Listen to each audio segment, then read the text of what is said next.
Nous allons reprendre après cette pause bien méritée. J'espère que vous avez pu en profiter, non seulement pour vous restaurer, mais également pour visiter le village qui, je vous le rappelle, est à l'étage et que vous aurez la possibilité, pour ceux qui ne l'ont pas fait, de visiter juste avant la pause déjeuner. On va passer à notre conférencier suivant. On va maintenant accueillir, après l'amiral, un homme de lettres, dont la voix, la plume et la pensée accompagnent depuis des générations d'étudiants et de lecteurs. Professeur agrégé de lettres modernes, il a enseigné en classe préparatoire au lycée Victor Hugo de Caen, où il a transmis avec passion le goût de la langue, de la culture et de l'exigence intellectuelle. Mais il est aussi écrivain, romancier, essayiste, auteur de récits sensibles et profonds.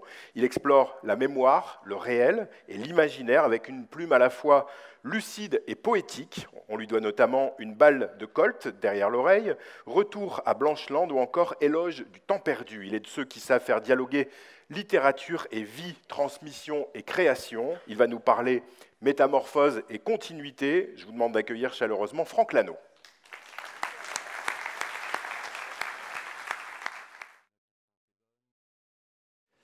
Donc, je suis très heureux d'être devant vous aujourd'hui. Je veux remercier Jean-Paul pour cette invitation qui me touche beaucoup. J'ai écouté avec plaisir, profit et grand intérêt la contribution de l'amiral.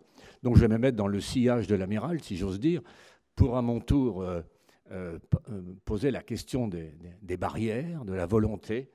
Je donnais à cette causerie le titre de Métamorphose et continuité, en jouant bien sûr sur le double sens du « et », puisqu'il y a bien disjonction entre la métamorphose et la continuité, mais il y a aussi corrélation.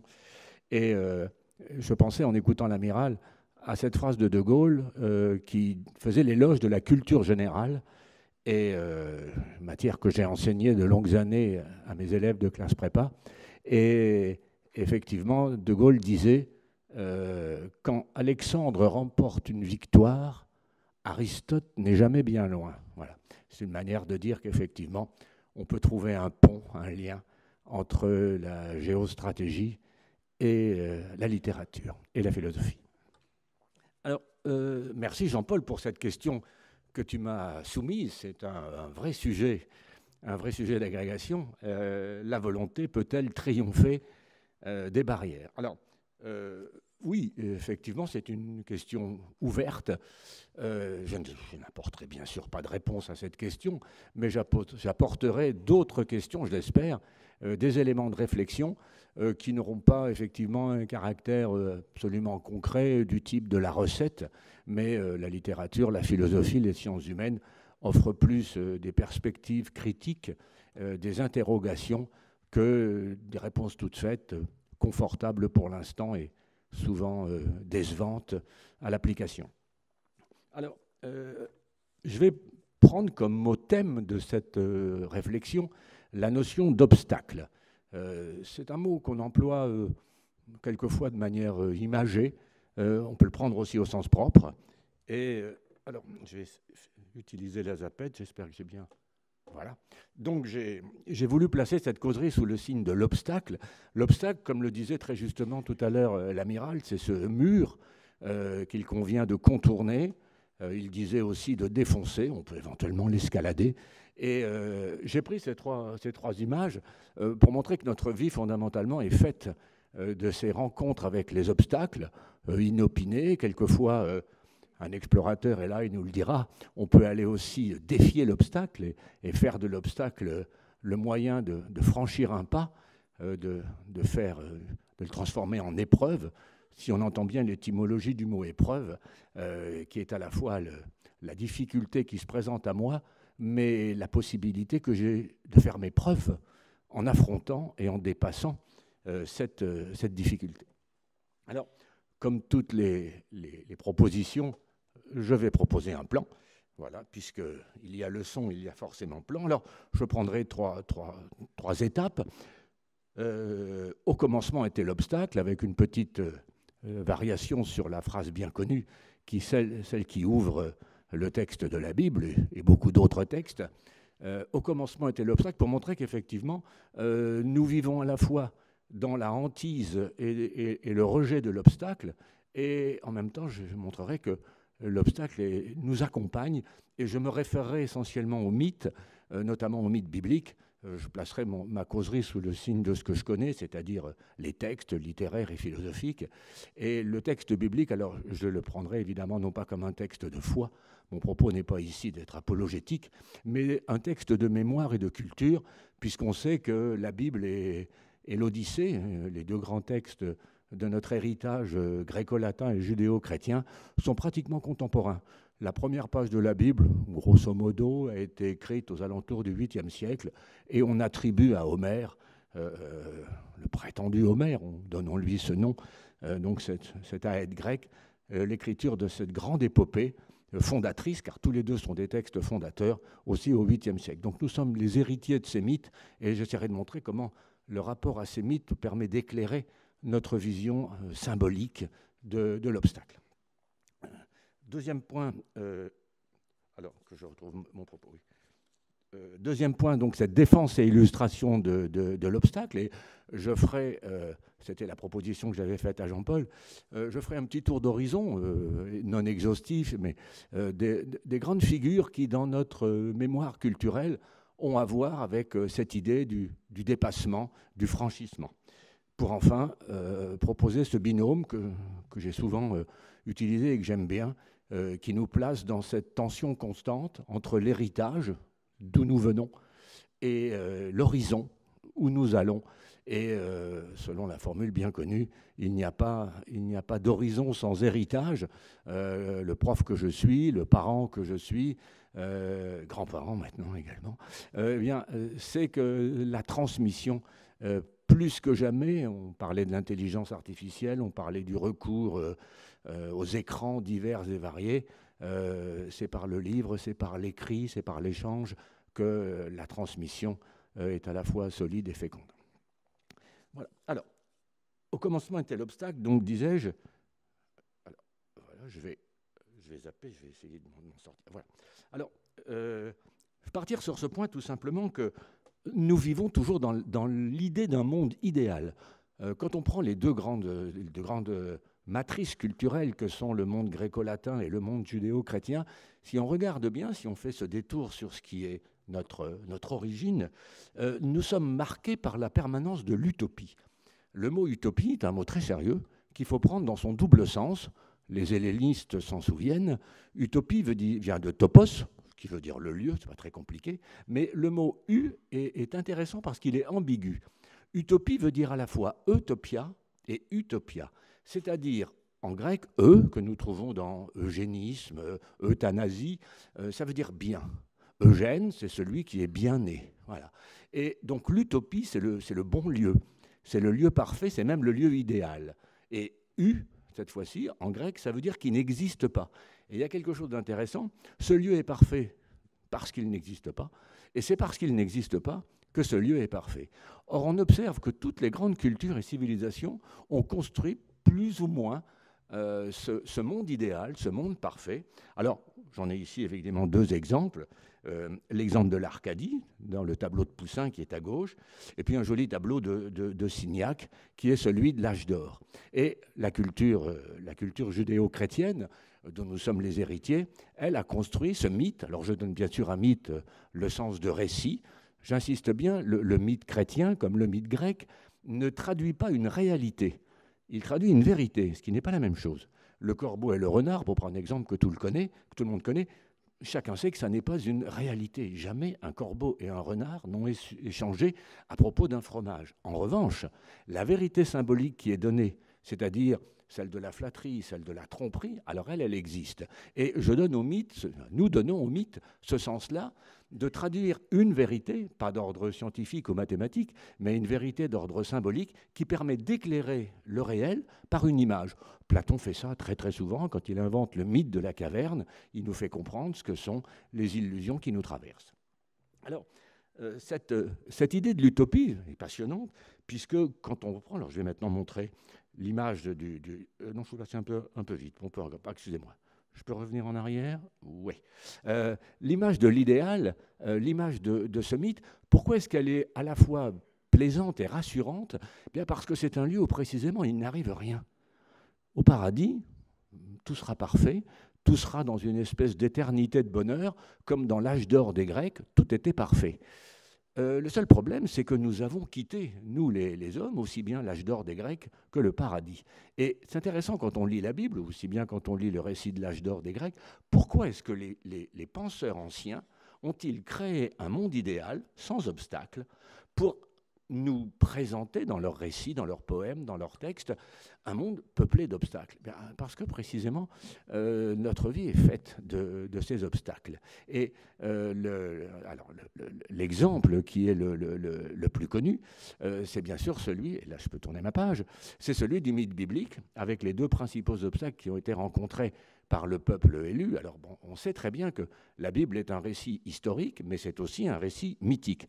Jusqu'à David, pratiquement, puisque la Bible commence à s'écrire avec David aux alentours de l'an 1000, et après avec Salomon, on va raconter, on va inventer une histoire. Alors c'est l'histoire d'un peuple donc, qui a existé, le peuple hébreu, qui a été effectivement conduit en esclavage pour construire les pyramides.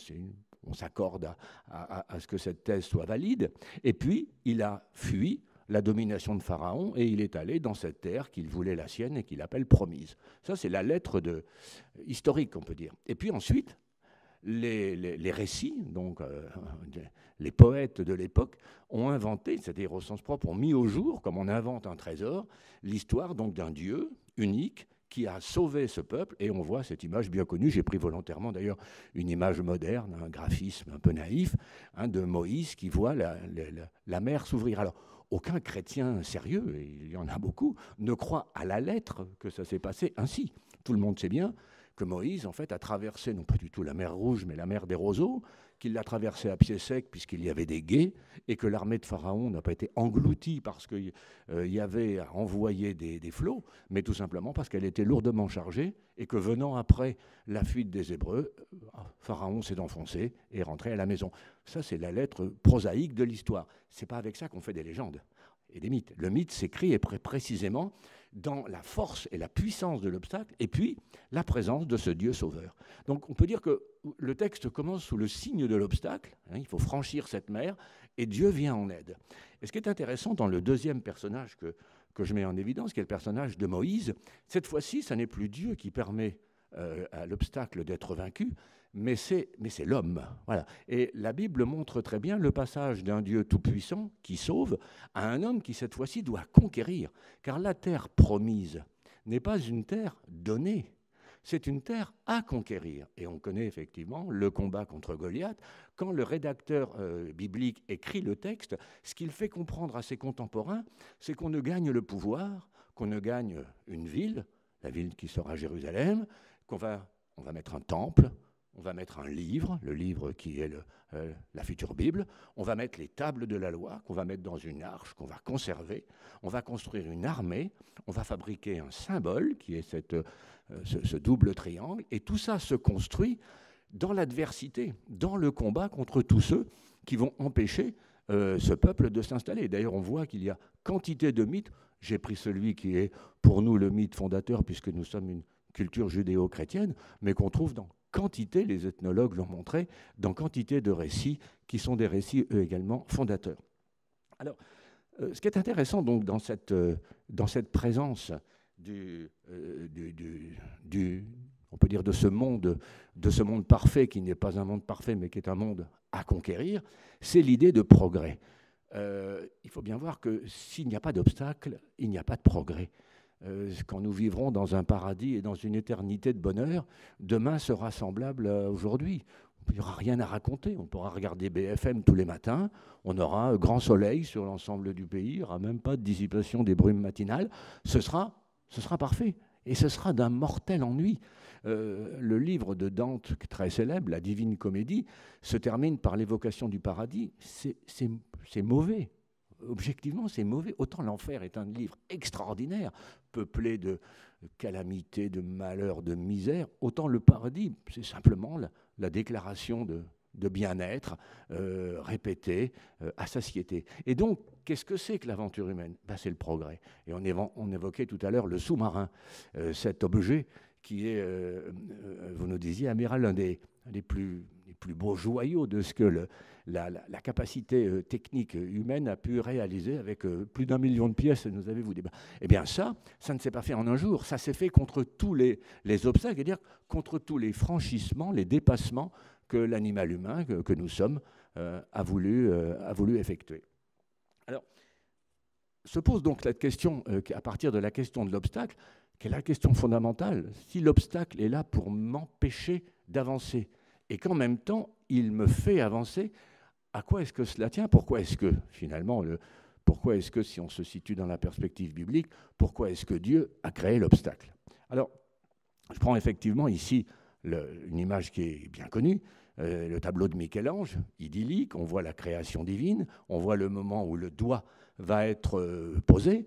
Ce texte, c'est un texte au sens propre du terme. C'est même d'ailleurs pour certains chrétiens un texte à la limite de l'irrecevable, puisqu'il représente ce qui est non représentable, à savoir la figure de Dieu le Père. On a un très bel Adam ici qui est nu dans sa pureté, et puis alors on est au moment où va se faire ce lien.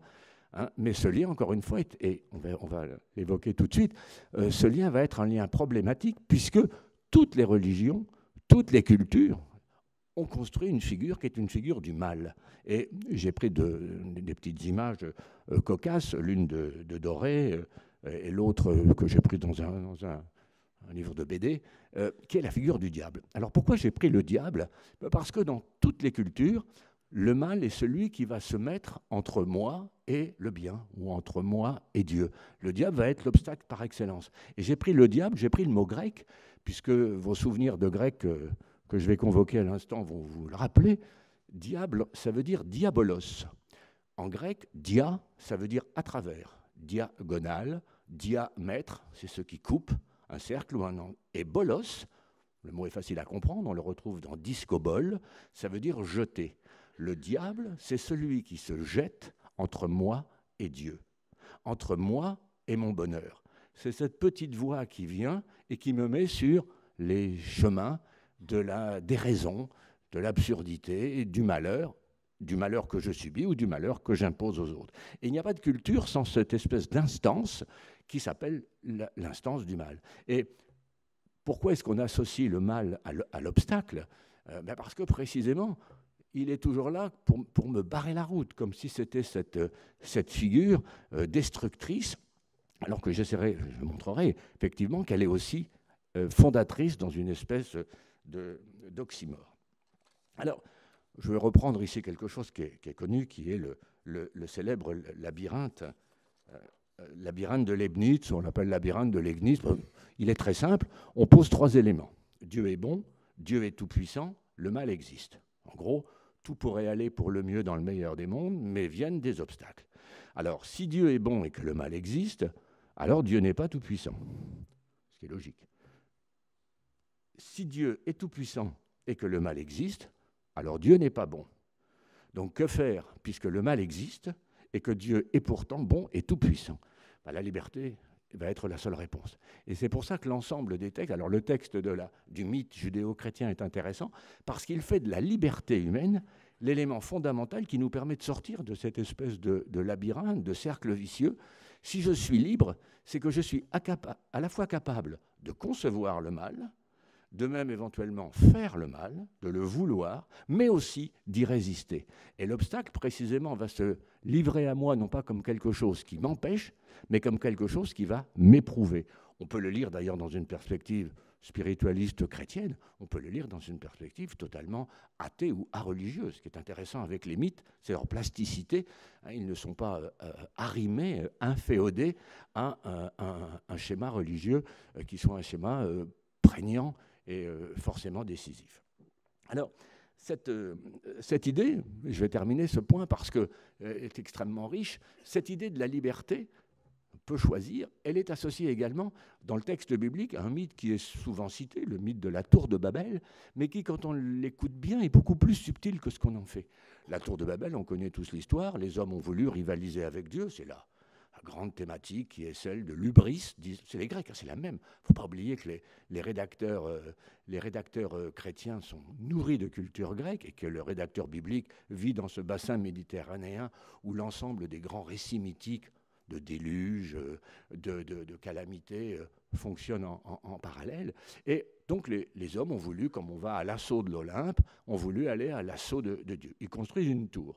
Et on sait que Dieu, pour punir les hommes de cet orgueil, aller jusqu'à lui, eh bien, j'ai pris les deux éléments. Alors, je commence par la tour de Babel, et pour finir par le paradis perdu, puisque c'est le plus connu. Pourquoi la tour de Babel? Pourquoi ce détour par les mythes? Pour bien comprendre qu'effectivement, c'est une punition.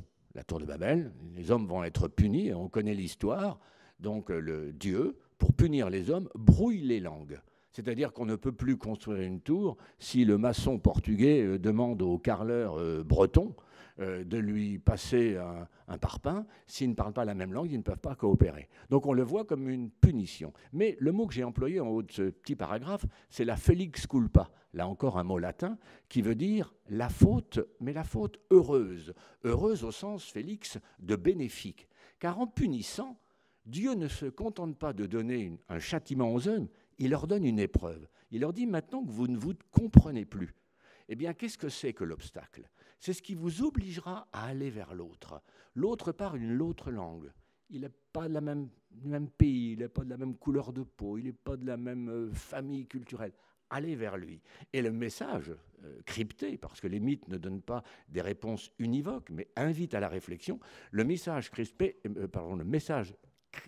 crypté, est bien celui-ci.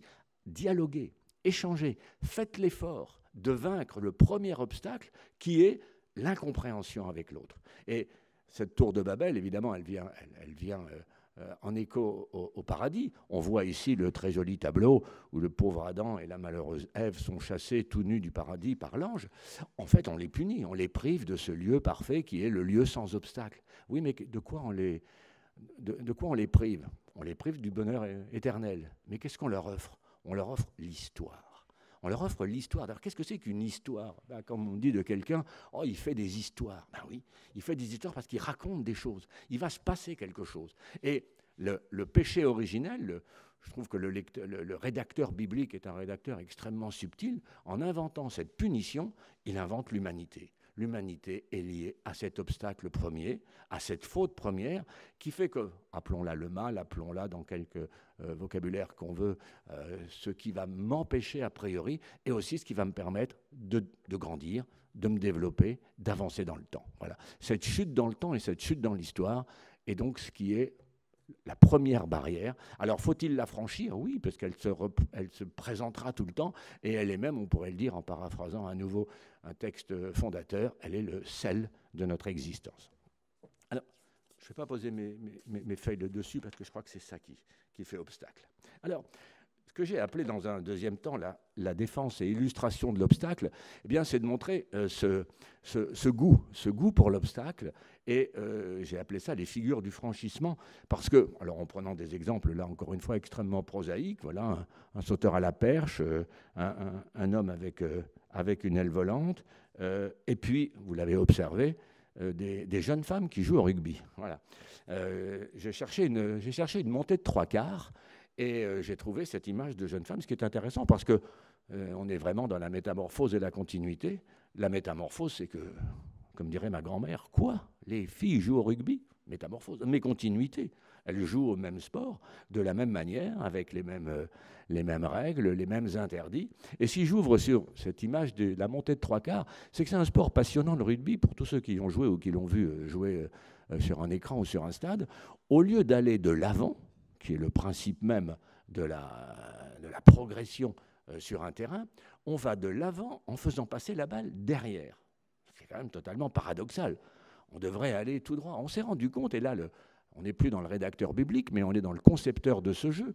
Il s'est dit, si je ne mets pas cet obstacle, ça va devenir une espèce de foire d'empoigne, comme l'était autrefois la choule dans les villages. On balançait une outre garnie de sons, et puis au plus fort la pouche, comme on dit dans ma Normandie lointaine, c'est-à-dire que le meilleur gagne à tout prix. Non, on va introduire cette contrainte extrêmement féconde qui est la passe en arrière. De la même manière qu'on ne touchera pas le ballon avec la main quand on joue au foot. Et là, ces exemples prosaïques montrent bien que le sportif, qu'est-ce qu'il fait? Il prend plaisir précisément à franchir l'obstacle. Et si D'ailleurs, le jeu du rugby a à ce point progressé, s'est développé, et a montré aussi un nombre grandissant d'adeptes. C'est parce que, précisément, l'obstacle est particulièrement fécond et enrichissant. Et le philosophe qui nous regarde avec un œil bleu et en même temps énigmatique, eh bien, c'est Hegel. Et j'ai voulu mettre en relation quelque chose qui est très connu, c'est thèse, antithèse, synthèse. Et quand on regarde bien une montée de 3/4, thèse, antithèse, synthèse. Le ballon a progressé, mais en ayant préalablement reculé. Et Hegel a montré que, cette chose que nous savons tous, l'histoire avance par ses bons et ses mauvais côtés. Il y a effectivement dans ce qu'il appelle le travail du négatif, quelque chose, moi qui suis prof, je l'ai longtemps expliqué à mes élèves, l'échec est extrêmement fécond. J'ai commencé moi-même, je me souviens, ma première rédaction, la dissertation rendue en Hippocagne, la professeure avait mis 4 et m'avait mis en note « Avez-vous fait des études de lettres avant de venir ?» Et je me suis dit « Mais qu'est-ce que c'est que cette brute ?» Et je l'ai revue après, d'ailleurs, et je lui ai rappelé cette anecdote. Elle m'a dit « Qu'est-ce que j'étais brutal ?» Mais en même temps ce châtiment, parce que c'était quand même assez violent, eh bien, était extrêmement fécond. C'est me dire, ben voilà, tu n'es pas dans l'axe. Ce que tu as fait, c'est un essai qui n'est pas transformé, mais que tu vas dépasser et tu vas progresser. Voilà. Alors, cette idée de ce mur qu'il faut contourner, eh bien, un certain nombre d'intellectuels, je vais faire une petite galerie de portraits, c'est aussi le plaisir de se mettre en face on pourrait dire, de ces grandes figures, alors, qui sont toutes des... J'aurais pu en choisir d'autres, j'en ai listé un certain nombre. J'ai voulu choisir ces figures parce que ce sont précisément des figures de ceux qui nous ont invités à réfléchir sur cette idée d'obstacle. Moi, j'ai pas de recette, encore une fois, mais je crois vraiment à Bergson. Il y a 2 manières de faire de la morale. Il y a la morale close et la morale ouverte. Je crois que vraiment Bergson a mis l'accent sur quelque chose d'important, et moi, je l'ai vécu comme parent. La morale close, c'est dire à son fils ou à sa fille, fais pas ci, fais pas ça, tiens-toi droit, dis bonjour à la dame, bouge ton nez. Ça, ce sont les injonctions, espèce d'impératif qu'on donne. Et Bergson disait fort justement, au début du XXe siècle, il disait préférer à la morale close, c'est-à-dire la morale injonctive, une morale ouverte. Et quand vous éduquez un enfant, quand vous éduquez un élève, quand vous éduquez un peuple, enfin, même si on n'éduque pas le peuple, qu'on le gouverne, eh bien, dites-lui, dans la morale ouverte, à quelle grande figure tu te référerais. Voilà. Qu'est-ce que ferait Gandhi en ce moment ? Qu'est-ce que dirait Kant ? Qu'est-ce que proposerait Mère Teresa ? Quelle serait l'opinion de... je ne sais pas, tel grand homme politique, on peut les prendre de tous bords, alors pas dictateur, pas notre Poutine énervé ou notre Trump excité, mais que dirait De Gaulle, par exemple, voilà, qu'aurait pensé Churchill. Et la morale ouverte, je trouve que c'est bien, c'est de chercher dans notre panthéon mémoriel, il faut donc avoir une mémoire et la travailler, ce qui pourrait guider mon pas simplement donner une réponse. Voilà, demande-toi ce que dirait Gandhi, demande-toi ce que dirait Clémenceau. Voilà. Alors, parmi ce panthéon, j'en ai choisi quelques-uns, des hommes et des femmes. Là, j'ai pris dans la dimension philosophique et culturelle. Alors, on reconnaît, je n'ai pas mis les noms, mais vous les reconnaissez, Nietzsche.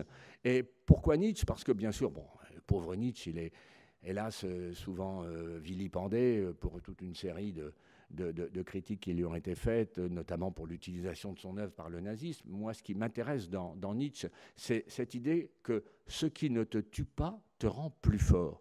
C'est une phrase souvent citée, mais je trouve qu'il mérite d'être méditée.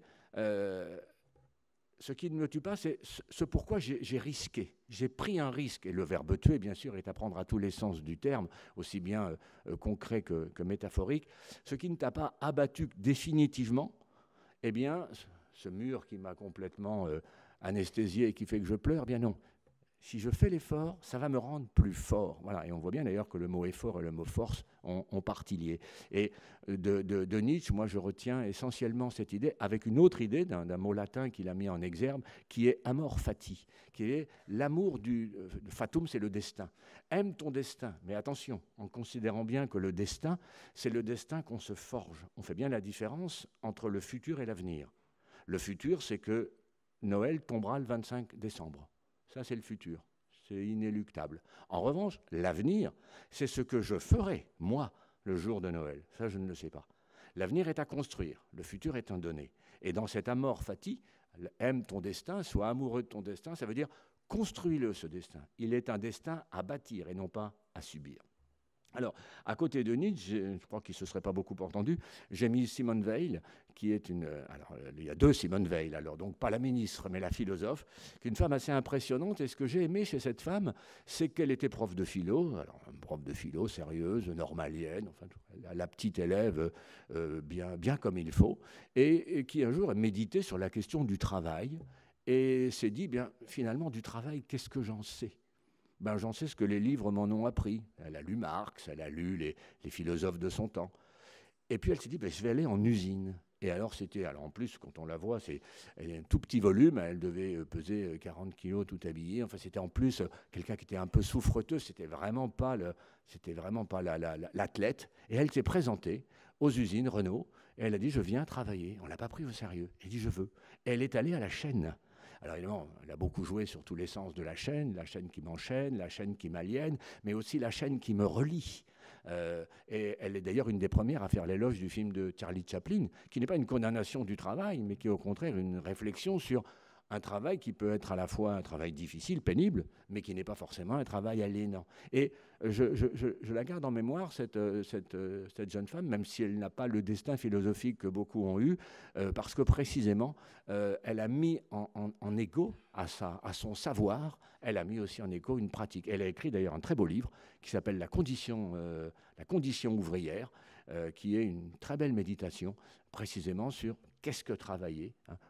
En quoi le travail, c'était le thème de la réflexion qui nous avait été proposée au Havre, en quoi le travail a-t-il une fécondité, en quoi est-ce qu'il est source, là encore, de progrès individuel et collectif. J'y associe Camus, bien sûr, et j'aime dans Camus le fait qu'il ait fait dialoguer deux grandes figures philosophiques qui sont Sisyphe et Prométhée. Si on se souvient bien, la mythologie grecque nous a livré là aussi deux beaux emblèmes. Sisyphe, c'est le pauvre type qui est condamné à pousser un rocher toute sa vie. Et comme il a désobéi aux dieux, il pousse son rocher, et Camus fait de Sisyphe non pas le pire des hommes, mais le plus malheureux des hommes. Il est celui dans la vie et sans but. Il fait quelque chose, mais en gros, ça ne sert à rien. Ça ne l'épanouit pas. Et c'est ce châtiment. Alors ça peut être son travail, ça peut être sa vie familiale, sa vie affective. Il n'est pas capable de donner un sens à sa vie. Et à côté de Sisyphe, il place une autre grande figure, nous sommes toujours dans les mythes, mais cette fois-ci les mythes helléniques, il prend la figure de Prométhée. Et qui est Prométhée ? Prométhée, c'est précisément celui qui dit non, et qui dit aux dieux, je vais aller dérober votre feu.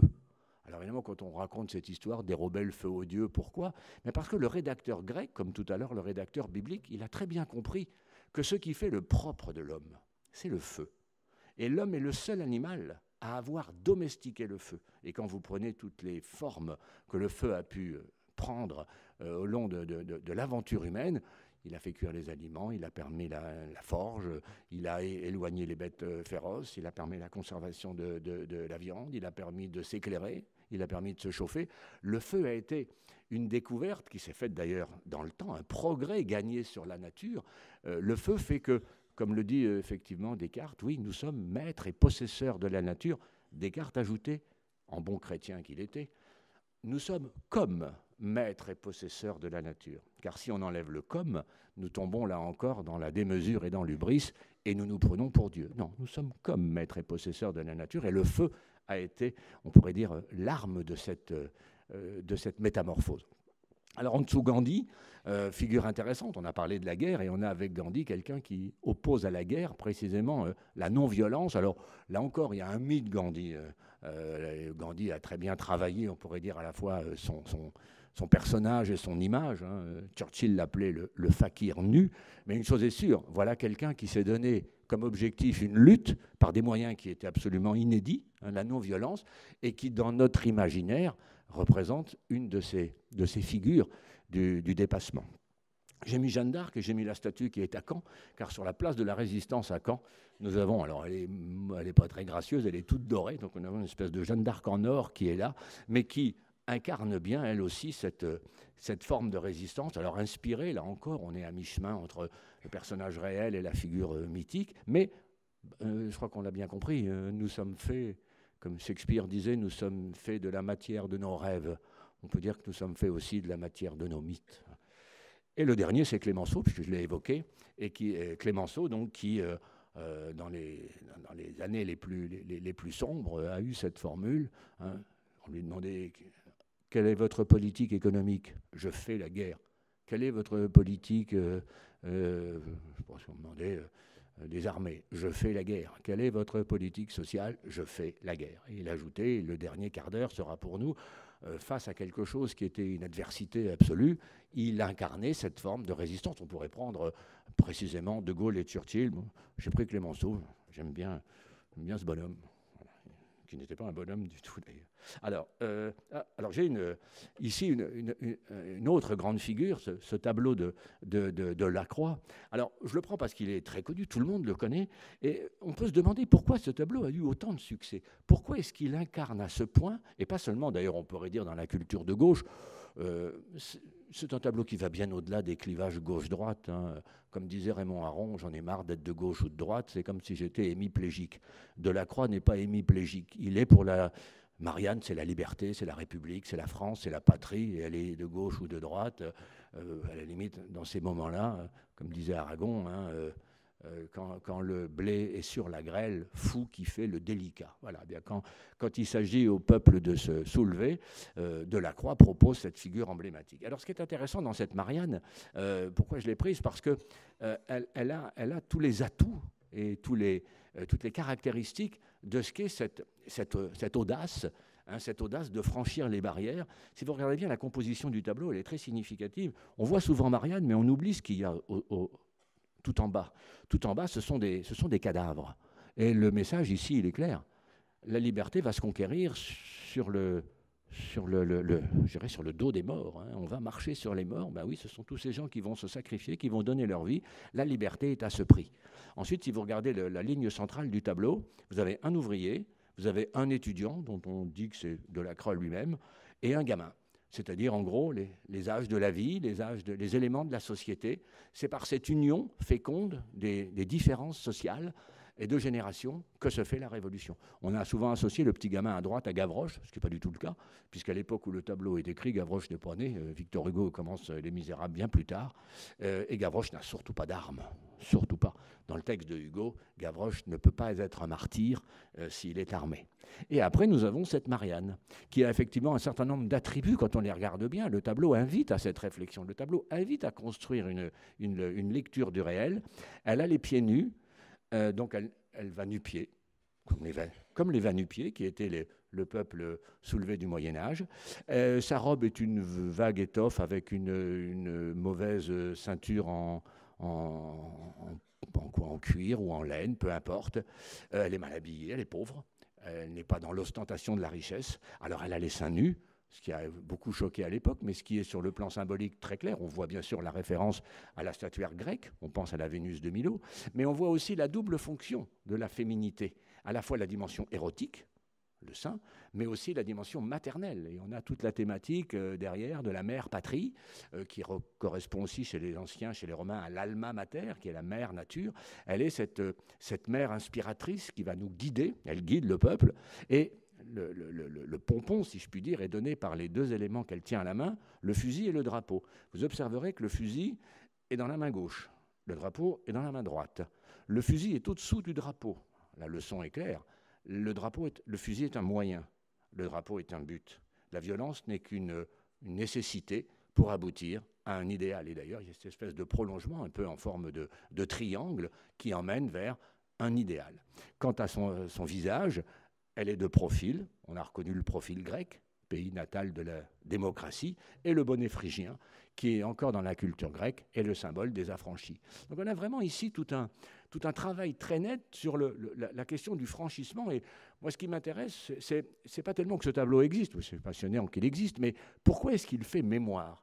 Pourquoi il n'y a pas un seul membre de l'assistance ici, aujourd'hui présent, qui se dit, tiens, qu'est-ce que c'est que ce tableau? Tout le monde le connaît. Pourquoi est-ce qu'il est devenu ce qu'on appelle un lieu de mémoire, hein, pourquoi est-ce qu'il fait partie, j'anticipe un tout petit peu sur le propos tout à l'heure, pourquoi est-ce qu'il constitue donc un élément de notre héritage? Bien, sûrement pour toutes ces raisons. Même si d'ailleurs peut-être que chacun d'entre nous n'a pas forcément prêté attention aux détails, même si on ne l'a pas conscientisé, je pense à des élèves, pour avoir fait cours à tous les niveaux de l'enseignement, de la 6e jusqu'à la préparation à l'agrégation, on voit des élèves qui n'ont pas forcément un gamin de 5e, il n'a pas forcément pensé à tout ça. Et pourtant, quand on le lui suggère, il se dit « Ah oui, bon sang, mais c'est bien sûr ». Et donc, ça veut dire qu'il y a un travail, Simone Weil appelait ça le travail de l'attention. Attention, ça veut dire être attentif, aller vers. Voilà. Et la lecture d'un tableau est aussi une manière de réfléchir sur l'obstacle et sur l'épreuve. Est-ce que ça veut dire qu'on les franchira mieux? La réponse est oui. On franchit mieux l'obstacle quand il est accompagné d'une méditation et d'une réflexion. J'ai une parenthèse que je n'avais pas proposée, mais j'y pense à l'instant où je parle devant vous. J'ai été frappé par le très beau livre de Georges Samproun qui raconte sa détention à Buchenwald. Et il dit, à Buchenwald, on crevait de faim, alors on était... Bon, lui n'était pas dans le pire des cas, il était recueilli par les communistes, donc il avait eu une certaine forme de privilège. Mais c'était un gamin, il était élève de prépa, hein, il avait à peine 20 ans. Et il disait, le soir, on allait dans un baraquement, et il y avait un prof qui s'appelle Holbach, qui était un prof de maths à la Sorbonne, et qui nous faisait des cours de maths. Il n'avait rien. Il avait un morceaux de tissu avec un bout de charbon, et il faisait des équations, et il expliquait... Samproun, qui n'était pas du tout amateur, qui était en cagne, il disait faire des maths, mais c'était un privilège. Et face à la barbarie, face à la brutalité, qu'est-ce que c'est que faire des maths? Eh bien, c'est faire travailler son esprit. D'ailleurs, en maths, un prof de maths est quelqu'un qui a des problèmes. La première chose qu'il fait, c'est poser un problème, proposer un exercice, s'exercer, vaincre l'épreuve, la dépasser et faire progresser à la fois soi-même et le groupe. Et Primo Levi, dans un autre mode, lui était à Auschwitz, et il disait, avec des amis, on récitait les vers de Dante. Et notamment, il récitait les célèbres vers où Dante parle d'Ulysse, qui retourne dans son pays, et il dit, un jour, on a été malheureux, on avait oublié le vers. On ne se souvenait plus. Alors ils ont cherché. Il dit, pendant des semaines, on a essayé de reconstituer l'ensemble du poème. Il pesait 30 kilos, il n'avait rien à bouffer, et il lisait Dante. Voilà 2 exemples de cette, je crois, de cette fécondité de la culture face à l'épreuve, et qui, bon, il s'agit de 2 survivants, alors tous n'ont pas survécu évidemment, mais face à ce qu'est la barbarie, à l'écrasement, Primo Levi raconte aussi cette scène extraordinaire dans le camp. Un jour, il avait faim, il crevait de faim, et il prend un morceau de glace, donc une espèce de stalactite qu'il ramasse sur une fenêtre, et il la porte à sa bouche pour sucer quelque chose, tellement il crevait de faim. Arrive un SS avec sa cravache qui fait tomber le morceau de glace. Et Primo Levi le regarde. Primo Levi était un chimiste cultivé, parlait l'allemand, et il dit « Warum ?» ce qui veut dire en allemand « Pourquoi ?» Et le SS lui répond « Hier ist est kein Warum ?» Ici, il n'y a pas de pourquoi. Et se trouve que c'est emblématique de ce qu'est le monde totalitaire, c'est-à-dire un monde où précisément le questionnement, la réflexion, fût-elle frivole ou gratuite apparemment, n'a pas sa place. C'est le monde de Big Brother, c'est le monde légué par les totalitarismes, et la culture précisément est cette création d'obstacles qui est féconde et non pas destructrice. Alors, dans cette petite... ce petit panthéon, j'ai trois figures là, qui vont terminer. On est dans l'optique de la science maintenant. On a reconnu Marie Curie. On a reconnu alors on n'a pas forcément reconnu Semmelweis, je ne l'aurais pas reconnu non plus. Semmelweis, il est très intéressant parce que c'est un Autrichien qui a très bien compris que quand les chirurgiens ne se lavaient pas les mains, alors s'il y a des médecins dans la salle, ils seront plus avisés que moi pour préciser mon propos, quand le chirurgien ne se lave pas les mains, au moment où il intervient, eh bien, il dépose des germes. Il y a un médecin au premier rang. Y a-t-il un médecin dans la salle? Oui. Et donc, et chirurgien en plus, donc tu le sais. Et effectivement, et personne ne voulait le croire. Arrête, qu'est-ce que c'est que ton histoire? Alors, il a fait quelque chose d'extraordinaire. Il a pris un bistouri qu'il a mis dans un corps, dans un cadavre qui était là dans une salle. Il a plongé ce bistouri dans le cadavre. Il l'a bien barbouillé de germes et il s'est ouvert le ventre avec ce bistouri, toute porte fermée, en disant, voilà, vous allez me regarder mourir, vous allez voir, je ne vais pas mourir de mes blessures, je vais mourir de l'infection. Et il est resté célèbre, il est resté d'autant plus célèbre que le célèbre docteur Louis-Ferdinand Destouches, dit Céline, a fait sa thèse de médecine sur Semmelweis. C'est comme ça que je l'ai découvert, en étudiant à la fac l'œuvre de Céline. Voilà quelqu'un qui va jusqu'au bout de cette espèce d'épreuve, qui fait une espèce de sacrifice. C'est un personnage de roman, enfin, c'est une nouvelle, on n'oserait pas l'inventer. Voilà. Et je voulais mettre à la fin alors, le travail de ces deux femmes, Madame Charpentier et Madame Doudna, l'une est française.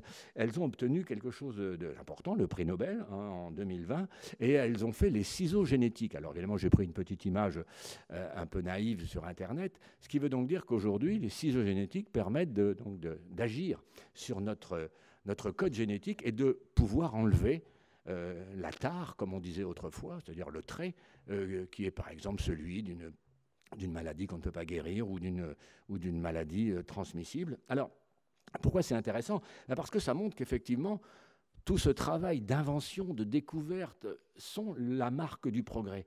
Et je pense que vous avez tous eu, comme moi, ayant vu cette image, en se disant, très bien, quand ces ciseaux génétiques sont entre les mains de scientifiques, de gens avisés, de gens qui se posent des questions, de gens qui réfléchissent, merveille.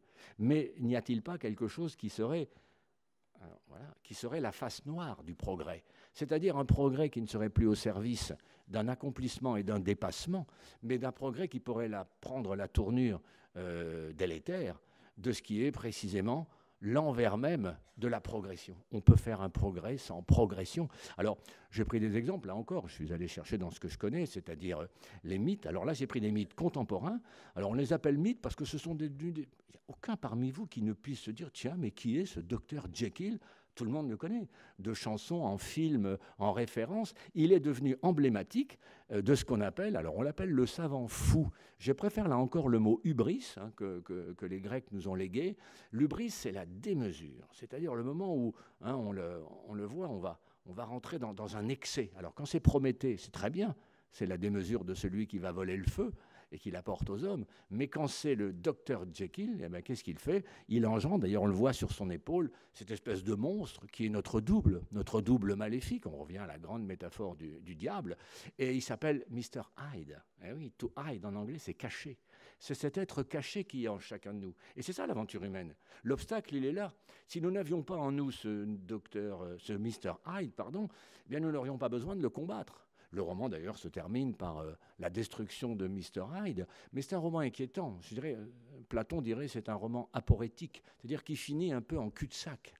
Bien sûr, Dr. Jekyll, d'ailleurs, Stevenson le rappelait, Jekyll, c'est je kill. Je kill. To kill en anglais, c'est tuer. Je vais le tuer, ce monsieur Hyde. Et c'est ce combat entre ces deux forces qui est écrite avant Freud. Et on voit d'ailleurs que Stevenson n'a pas lu Freud, mais Freud a bien lu Stevenson. Et cette part qu'on peut appeler la part maudite, la part noire, le ça, le diable, appelons ça comme on veut, qui est en chacun de nous, et cette présence précisément destructrice et d'une progression néfaste. J'ai pris en dessous le mythe que vous avez tous reconnu. Alors j'ai cherché une image qui soit intéressante parce qu'on voit bien le rapport entre Frankenstein et la créature. Pourquoi 90% de mes petits élèves de prépa, qui ne sont pas les plus arriérés du canton, quand je leur demande qui est Frankenstein, me répondent systématiquement « c'est un horrible monstre ». Pas du tout. Frankenstein n'est pas un horrible monstre. Frankenstein est un grand savant qui s'appelle Victor, le victorieux, qui remporte une très grande victoire. Il est capable de faire naître la vie à partir de la mort. Grâce à l'arc électrique, on est en pleine génération qui suit les Lumières, c'est l'apothéose de la science. Et ce très beau texte de Marie Shelley incarne, on peut dire, la puissance de l'homme. Mais ça devient sa toute puissance, car qu'est-ce qu'il fait en créant cet être qui n'a pas de nom? C'est ça qui est intéressant. Il n'a pas de nom. Et pourquoi est-ce que la créature, alors magnifiquement interprétée au cinéma par Boris Karloff, pourquoi est-ce qu'elle se rebelle? Pour deux raisons. La première, c'est parce qu'elle n'a pas de nom. Et la deuxième, c'est parce qu'il ne lui a pas donné l'amour. Il a créé la vie, mais il a enlevé l'amour. La preuve, il a fui. Quand il a eu créé ce monstre, il a vu ça, il a eu peur et il s'est enfui. Et il a laissé ce monstre errer. Ben, qu'est-ce qu'il a fait, le monstre? Il a recherché son père. Et pourquoi faire? Ben, pour lui dire « Papa ». Mais sauf que le père ne veut pas de lui. Maintenant, il va le tuer. Et tout le récit, c'est ça. C'est la rébellion de ce monstre qui cherche son père. Et c'est la grande leçon que nous donne en termes de progrès la poétesse philosophe qui est Marie Shelley. Attention, oui aux Lumières, oui à toute avancée. Mais, comme disait Cocteau, sachez jusqu'où vous pouvez aller trop loin. Voilà. Et c'est très difficile. En matière de prévision, on vous demandait, cher Bernard, tout à l'heure de faire des prévisions. Pierre Dac disait qu'en matière de prévision, le plus difficile, c'était pour l'avenir. Ben oui, et c'était une boutade, mais c'est vrai qu'en matière de science, on ne sait pas. Ce principe de précaution qui a effectivement toutes les limites qu'on peut lui connaître, il a aussi cette vertu de dire, est-ce que je ne suis pas en train de mettre en branle un système qui va me détruire, qui va nous nuire. Le roman n'apporte pas de réponse. D'ailleurs, la littérature n'apporte pas de réponse, elle n'apporte que des questions. Et terminons sur Big Brother, là encore, que tout le monde connaît. Alors là, on glisse dans le domaine, cette fois-ci, politique. Il est intéressant de regarder comment il a été dessiné, même si ce n'est pas un dessin d'Orwell, mais c'est frappant de voir qu'il y a à la fois une parenté avec Hitler et avec Staline. Même si il est très clair que quand Orwell écrit son livre, c'est à Staline qu'il pense, hein, beaucoup plus qu'à Hitler. La guerre est finie et il sait que le vrai danger, il est de l'autre côté du rideau de fer, beaucoup plus que dans les ruines du Reich qui a été vaincu. Et ce qui est intéressant avec ce Big Brother, c'est la formule « watching you ». Quand on regarde bien la traduction, d'abord, on ne traduit jamais « Big Brother ». Personne n'a traduit par « grand frère ». On garde le mot anglais. Et puis « watching you ». Quand on réfléchit, tout le monde dit, bah oui, watching you, Big Brother te regarde. Oui, mais l'anglais est plus subtil que nous. Parce que to watch, en anglais, ça veut dire veiller sur. Big Brother, il veille sur toi, comme la maman veille sur son enfant qui joue dans le square. Mais en même temps, veiller sur, c'est surveiller. Qu'est-ce qu'il est? Est-ce qu'il est un grand frère protecteur qui me surveille? Ou est-ce qu'il est un frère autoritaire et presque dominateur, qui ne me surveille pas, mais qui me contraint, qui me met sous sa tutelle? Comme dirait ma fille, moi je dis ça, je dis rien. Bon, la formule évidemment est une boutade, mais le texte précisément offre cette complexité, cette subtilité. Alors, je vais arriver au terme de mon propos. Et dans cette dernière partie que j'ai appelée la dialectique de l'héritage et de l'horizon, je me suis amusé à faire quelque chose qui est un gag, qui est une allitération en H, puisque la lettre H n'étant pas prononcée, l'allitération tombe d'elle-même. Et j'ai voulu mettre en rapport ces deux termes que j'évoquais au début devant vous, héritage et horizon, parce que précisément, d'où nous venons, où nous allons, ce sont les deux grandes questions que posait la philosophie médiévale, bien c'est à mettre en corrélation, c'est nous les 4 points cardinaux, à ce qui est l'essence même de notre humanité. Le rire n'est pas seul le propre de l'homme, l'obstacle est seul le propre de l'homme. L'homme est le seul animal qui puisse à la fois penser, construire et dépasser l'obstacle, et qui fait l'histoire. Alors, si j'ai mis ces 4 éléments, c'est pour faire quelque chose qui est ce que j'appelle précisément, nous sommes faits de la matière non seulement de nos mythes et de nos rêves, mais de notre mémoire. Et je vais faire exprès, là, si je puis dire, après cet éloge de la barrière, l'éloge aussi de la mémoire qui est, à mon sens, quelque chose d'essentiel, au sens où notre héritage, c'est ce que nous avons reçu. C'est le testament des anciens. Et moi qui suis prof, et je me situe effectivement dans cette logique, je me souviens d'un de mes élèves qui disait « Mais vous parlez beaucoup des morts ». Et je lui ai demandé « Mais Jérémy, combien y a-t-il d'êtres humains sur la Terre ?» Il m'a dit « Bon, je sais pas, 7 milliards ». J'ai dit « Jérémy, tu oublies les morts. Tu oublies Platon, tu oublies Descartes, tu oublies Monet, tu oublies Bahamontès. Tu oublies les morts, et n'oublie pas les morts. » Voilà, c'est-à-dire qu'effectivement, l'idée qui m'intéresse, c'est que pour aller de l'avant, tout à l'heure je parlais de rugby, pour aller de l'avant, il faut faire retour sur notre mémoire. Alors, puisque l'intérêt d'un petit diaporama comme celui-ci est de montrer des images, eh bien, j'ai convoqué quelques images qui sont, dirait Pierre Nora, des lieux de mémoire. Alors, on reconnaît évidemment l'Ermitage, grand musée russe. Les communistes, d'ailleurs, qui voulaient faire table rase du passé, n'ont pas fait table rase de l'Ermitage. Et l'Ermitage a survécu à la grande parenthèse de barbarie soviétique. Il y a le Collège de France, il y a Harvard, Donald, si tu m'écoutes, qui est cette université américaine prestigieuse, alors où, effectivement, pour avoir quelques amis qui vivent aux États-Unis, et qui subissent parfois les ravages du wokisme. Donc je comprends qu'on puisse être agacé par certaines dérives. Mais enfin, Harvard reste un haut lieu à la fois de mémoire et de transmission. Et ensuite le Palais de la Découverte. Voilà, donc autant de lieux qui sont... Alors, j'ai voulu insister sur cette idée de la mémoire, au sens où nous ne pouvons pas éduquer. Et là, vraiment, je crois, je ne vais pas enfoncer des portes ouvertes, mais c'est la conversation que nous avions hier soir en petit comité, on va l'élargir à l'ensemble de l'Assemblée, sur précisément qu'est-ce que c'est qu'enseigner aujourd'hui, pourquoi c'est difficile d'enseigner. Ben, il faut enseigner parce qu'un prof de maths, c'est quelqu'un qui doit enseigner à ses élèves tout ce qu'a été le cheminement mathématique depuis le postulat d'Euclide. Il faut partir du postulat d'Euclide, qui est d'une simplicité biblique et pourtant d'une intensité intellectuelle faramineuse, et tout procède de là. Et il faut que les gamins, de génération en génération, apprennent tout ça. S'ils ne l'apprennent pas, comment est-ce qu'on pourra fabriquer les élites de demain? Et je me souviens très bien d'un petit élève de prépa, un brillant gamin qui a fait l'école normale supérieure, et il était très fort, mais en même temps très modeste. Et je lui disais, alors Jean-Mi, est-ce que tu es plus fort que ton prof de maths? Oh, il m'a dit non. Alors son prof de maths, espèce de grande divinité, habillé en blouse blanche. Mais je lui ai dit, tu sais Jean-Mi, un jour tu seras plus fort que ton prof de maths. Oh, il m'a dit non, là c'est pas possible. Mais j'ai si. Et heureusement, car souviens-toi Jean-Mi, nous sommes des nains sur les épaules des géants. Et oui. Et si, effectivement,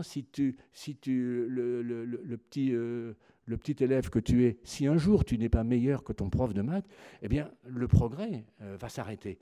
Et je reprenais une notion que les mathématiques ont empruntée à la philosophie, c'est la dimension asymptotique. On sait qu'effectivement, cette asymptote qui tend indéfiniment vers l'infini, eh bien, c'est cette marche-là. Et heureusement qu'il y aura des difficultés, heureusement qu'il y aura encore des théorèmes à trouver, quelquefois même à réformer. On va se rendre compte, tiens, ce à quoi on croyait, on n'y croit plus. Donc, pour pouvoir modifier, transformer, avancer, il faut connaître, il faut avoir ce socle de savoir. Alors, puisque je suis dans un petit éloge de la nostalgie, je voulais citer trois auteurs très contemporains. Gaston Boutoul. Alors, c'est un polémologue, donc polémologue, comme son nom l'indique, il a inventé cette notion, ça n'existait pas avant lui. C'est la science de la guerre. Polémos en grec, c'est la guerre. Il est le premier à avoir dit la guerre est une chose trop sérieuse pour qu'on en fasse simplement des discours d'historiens ou des discours de combattants ou des discours de survivants. C'est important. Il faut faire non seulement une philosophie, mais une analyse de la guerre. Et il est un des premiers à dire, alors ça a été très provocateur, qu'il y a une fécondité des guerres. Alors c'est tout le problème. Quand on dit ça, on ne dit pas « vive la guerre ». On ne dit pas « tiens, on ferait bien une bonne guerre pour faire avancer les choses ». Non, il dit quand on regarde l'histoire de l'aventure humaine et quand on regarde l'histoire de cet animal polémique qu'est l'homme, eh bien, de guerre en guerre, alors il prend l'exemple très connu, la mécanique. Les chars qui sont arrivés en 14 avec leur système de chenilles ont permis un développement non seulement de la mécanique militaire, mais aussi des caterpillars que nous voyons sur les chantiers et dans les champs. La santé, enfin on sait, pas la peine d'aller même chercher Ambroise Paré ou le docteur Larrey de Napoléon pour savoir que au moment des guerres, la santé fait des bons prodigieux. La chirurgie, les gars arrivent éventrés, on n'avait pas le droit d'ouvrir les corps avant, c'était interdit. Et Ambroise Paré a dit, écoutez, moi j'ai ouvert le corps de personne, le type il est arrivé embroché par une hallebarde, j'ai regardé à l'intérieur. Et effectivement, quand on a eu levé ce tabou de la dissection, la médecine a fait des bons prodigieux. Donc cet éloge de la guerre, alors entendez bien mon propos, et je parle sous le contrôle de l'amiral, cet éloge de la guerre est en fait montré à la fois la nécessité de la guerre, et là, pour le coup, Clausewitz a raison, la guerre, c'est ce qui reste quand la diplomatie a échoué. C'est même la continuation, disait-il, de la politique par d'autres moyens pour arriver à la paix. Donc ce livre-là montre que l'obstacle, la guerre en est un, et parmi les obstacles qu'on veut éviter, eh bien, il a aussi cette fécondité. Régis Debray, qui est à côté, tient un livre qui s'appelle « Éloge des frontières ». Nous vivons à l'époque, effectivement, de la porosité des frontières. On veut abattre les frontières. Les médecins sont sans frontières. Le sans-frontiérisme a acquis ses droits. Et Régis Debray, qui est loin d'être ni un bout de feu de l'extrême droite ou de l'extrême gauche, qu'on pourrait appeler un intellectuel un peu sceptique, il l'est devenu, dit attention, les frontières c'est très bien. D'ailleurs, il rappelle cette chose très simple, les frontières sont en pointillés. Elles sont faites pour être franchies dans les deux sens. Mais vous avez tous fait l'expérience comme moi d'aller vous promener à Bratislava ou à Budapest. Et si je vous demandais de décrire la première rue à droite quand on descend du train ou qu'on arrive de l'aéroport à Budapest, même si vous n'y avez jamais mis les pieds, vous pourrez me décrire. À droite, un McDo. En face, un Apple. De l'autre côté, un H&M. Après, un BMW. Ensuite, un Mac, un Sony. C'est-à-dire qu'on va arriver à quelque chose qui devient une culture monde. Alors, j'ai rien contre ces marques. Bon, mais ça veut dire qu'effectivement, Régis Debray nous dit les frontières, c'est aussi une identité, c'est une spécificité. Si je veux aller à Budapest et voir des Hongrois, me nourrir de ce qu'ils sont, échanger avec eux, parler de leurs musiciens, de leurs écrivains, de leurs artistes, de leurs footballeurs, eh bien, si on devient cette espèce de grand village global où tous les éléments sont quasiment interchangeables, avec une langue qui s'appelle le globish, qui est une langue qui est la langue des footballeurs, des aéroports et des guides touristiques. Ah non, c'est pas ça l'anglais. L'anglais, c'est une langue beaucoup plus subtile. Et là, j'aime beaucoup ce texte de Debray, qui est un texte très provocateur, d'ailleurs, qui lui a été vivement reproché. Il ne dit pas « la frontière n'est pas là pour dire « l'autre n'est pas avec moi ». Il dit « l'autre est différent ». Et si je veux me nourrir et m'enrichir grâce à la traduction, et toujours cette idée de l'obstacle fécond, eh bien, il faut que j'aille vers l'autre. Et Debray ne le dit pas, mais là encore, un petit détour par notre mémoire étymologique. Les latins, pour parler de l'autre, ont deux mots. Ils ont hostis et hostes. C'est pas très compliqué. Si vous avez fait 2 minutes de latin, vous le retrouverez. Hostis, en latin, donne en français hostilité. L'hostilité, c'est ça. Croisez quelqu'un tout à l'heure et faites-lui ça, il va très vite comprendre votre hostilité. Par contre, hostes, il n'y va que d'une lettre, en français donne hôte. L'hôte, d'ailleurs, qui est à la fois en français celui qui accueille et celui qui est accueilli, sauf pour hôtesse, qui ne va que pour celui, ou celle en l'occurrence, qui accueille. Donc on voit bien que les latins ont très bien compris, soit je fais ça, et là je suis l'hostis, soit je fais ça, et là je suis l'hôte. Et précisément cette ambivalence-là, il n'y va que d'un cheveu, il n'y va que d'une position de la main. À nous de faire en sorte que précisément l'autre devienne plus volontiers hostesse que hostis, même si, encore une fois, le passage par la guerre peut être nécessaire. Et le dernier qui apparaît, alors là, il est souriant, il est encore en forme, il n'est pas toujours en forme olympique, hein, notre ami Finkielkraut, vous l'avez reconnu. Et alors pourquoi je l'ai mis? Bon, il est agaçant, vous l'écoutez comme moi quelquefois sur France Culture. Il a un grand mérite, il fait l'éloge de la nostalgie. Et je trouve que ce qui est bien dans la nostalgie, telle qu'il l'a définie, la nostalgie n'est pas le passéisme.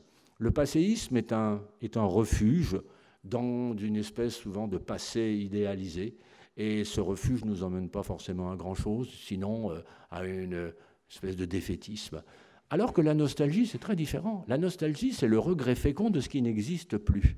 On peut être nostalgique, par exemple, d'une forme d'école, où on en parlait hier dans notre conversation à bâton rompu, une forme d'école où il y avait un certain nombre de codes et de règles qui étaient installées. Alors, on ne va pas revenir à l'école de papa, les photos de Douaneau où on voit le petit garçon en blouse grise. Non, ça c'est du passéisme. Non, mais se nourrir de ce qu'a été une forme d'école ancienne qui a, hélas, disparu, alors oui, ça c'est quelque chose de fécond. Et cette nostalgie-là que Finkielkraut veut parler, dans un livre très important, moi je trouve, qui a encore toute son actualité, qui est La défaite de la pensée. Voilà.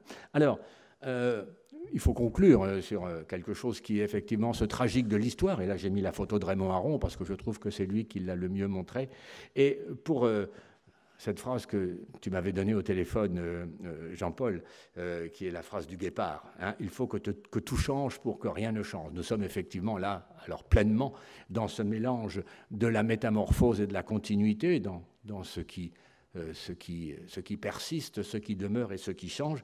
Et alors, bien, Aristote disait que précisément entre le bouleversement total et puis le conservatisme absolu, Aristote cherchait ce qu'il appelait la médiété. La médiété, en physique, on pourrait appeler la résultante de deux forces. C'est pas une espèce de chèvre-chou, c'est pas un robinet d'eau tiède. Non, une médiété, c'est quelque chose qui doit se construire dans une tension entre, encore une fois, le conservatisme et puis ce que Montaigne appelait la nouvelleté et qui est quelquefois un miroir aux alouettes. Alors, je me suis dit, quelle conclusion trouver?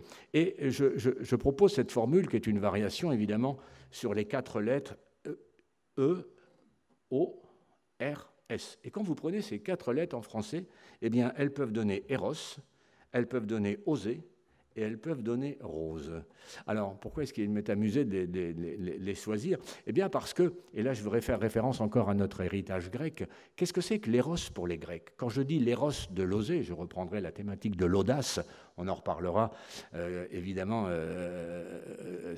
cet après-midi dans la continuité de la réflexion. L'audace, oser, c'est le fait de courir un risque, c'est l'aventure. L'aventure qui est liée à 3 choses, hein, l'inconnu, l'imprévu et le danger, qui sont les 3 critères fondamentaux de l'aventure. Et l'aventure humaine, elle repose forcément sur ces 3 critères. Alors j'appelle ça l'éros de l'oser, en se souvenant que l'éros pour les Grecs, c'est pas seulement l'érotisme au sens sexuel, non, c'est beaucoup plus sérieux que ça. L'éros pour les Grecs, c'est le contraire de thanatos. Thanatos, c'est la mort. Éros, c'est la vie.